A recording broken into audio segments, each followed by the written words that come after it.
Today, I'm going to be covering an AI appointment setting agent. So basically an AI agent that's an expert at checking availabilities, booking appointments, and we're going to be doing all of that through Voiceflow, connecting that with the cal.com API for the actual booking. And if you're not familiar with cal.com, it's basically a platform that integrates with different calendars and it makes this process super, super easy. So I'm going to make sure to cover that in the video.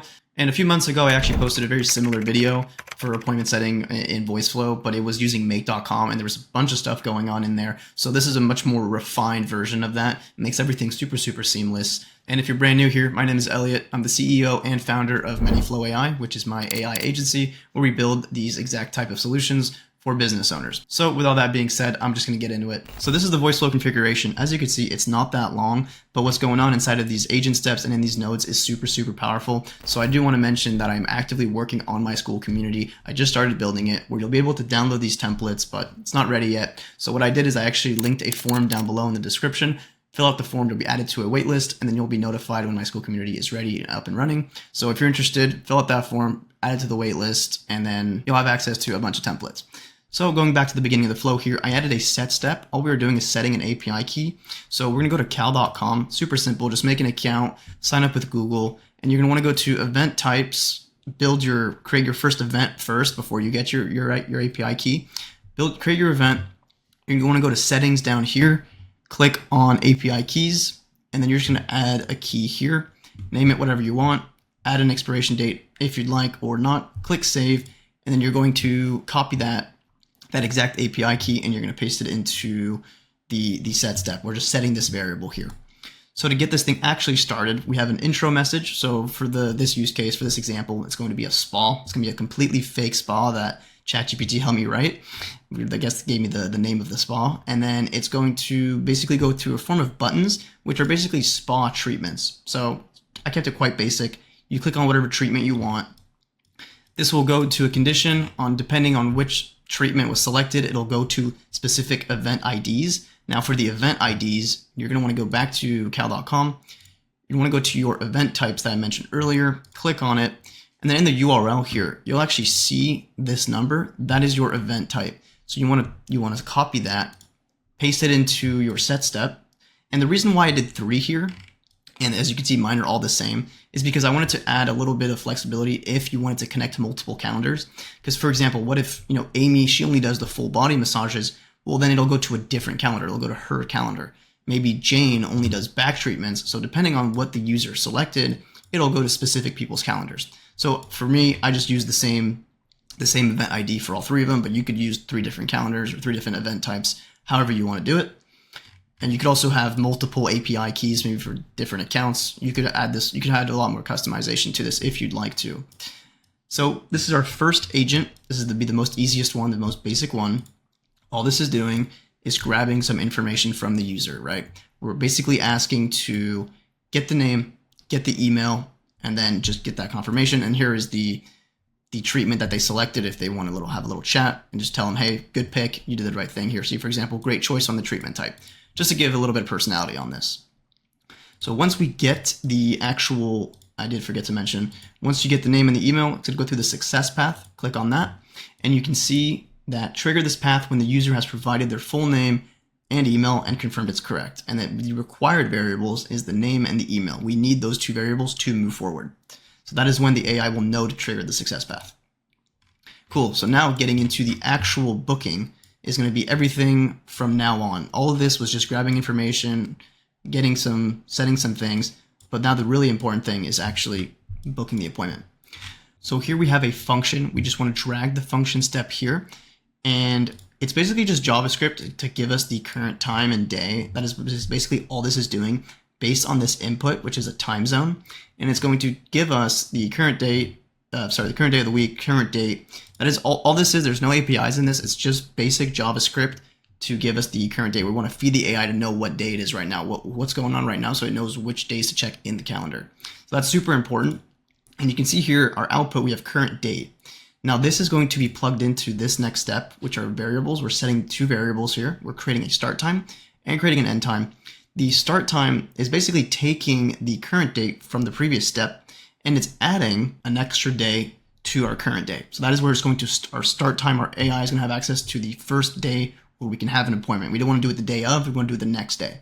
Then it's going into the create the end time, and then here I have 14. What this is doing is it's saying it's looking into 2 weeks advance. So you could change this to be much longer, much shorter, but usually I don't want to feed the AI too much so it doesn't get confused. So I just set it to 2 weeks. So right now it's access to all the availabilities for 2 weeks. So that is officially starting our start time and our end time. Here we're actually using the cal.com API.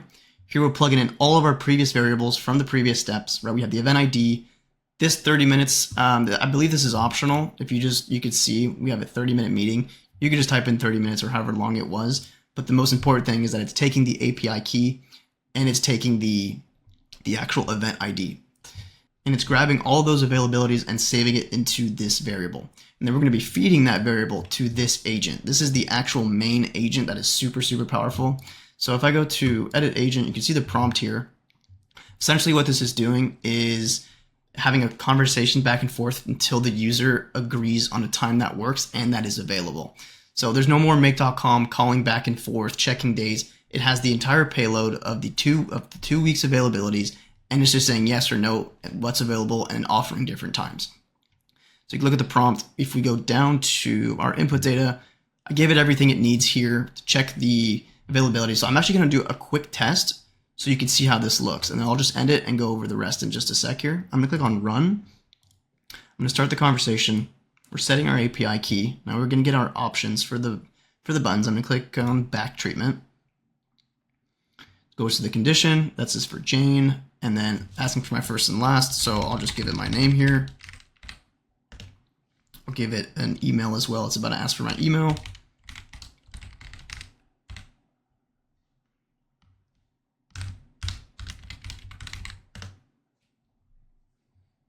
And then it's just confirming to make sure that's correct. Yes, that's correct. Here it's grabbing the current time, checking the available times. And you can see all of this in the debug from Voiceflow. These are all of our available times for 2 weeks with 30-minute increments, right? We have the first one at 10 a.m., 10:30. These are all of the available times the AI has access to now. Here it says, cool, thanks. This is where it's actually trying to find the right time. And the really nice thing is I can say no or yes. I could say no, that doesn't work. Can we do, for example, can we do Friday? So right now, instead of checking on, making an API to check if Friday is available, it already knows. So yeah, Friday works. How's 10 a.m.?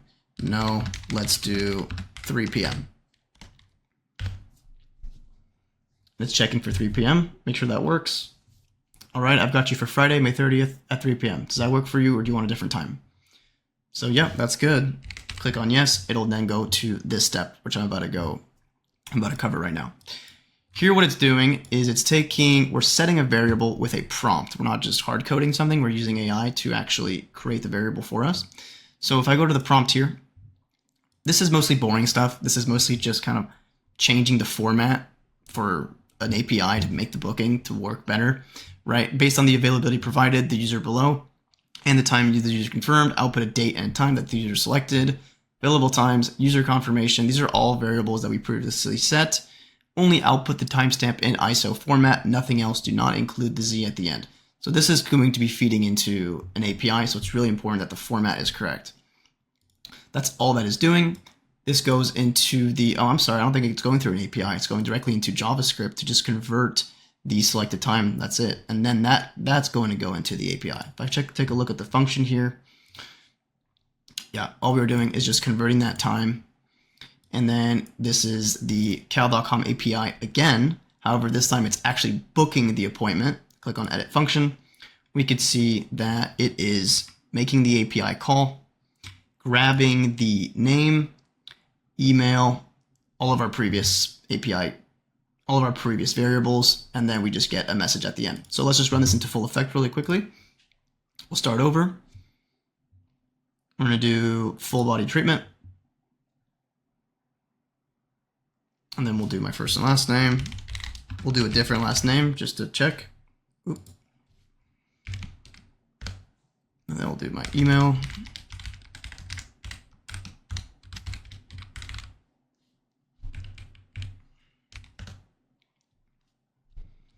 Yes, that's correct.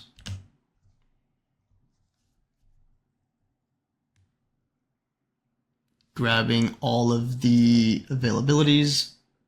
And then how's Thursday? No, let's do Sunday. Let's see what it says on Sunday.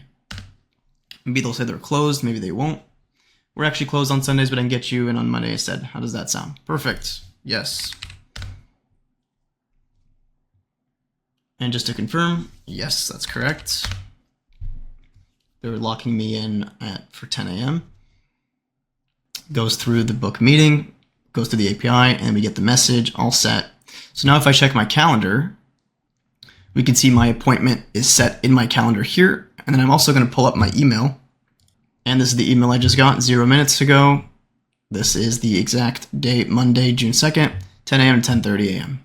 So thanks for making it till the end of the video. This agent becomes super powerful, especially if you deploy it on SMS or WhatsApp or Telegram or even Instagram. This could be completely integrated with those platforms. And then the nice thing is how seamless it is and how it's so easy to give you alternate times and tell you, no, this was good. We can't do that. We're closed on Sundays. We want to make this as human as possible, essentially.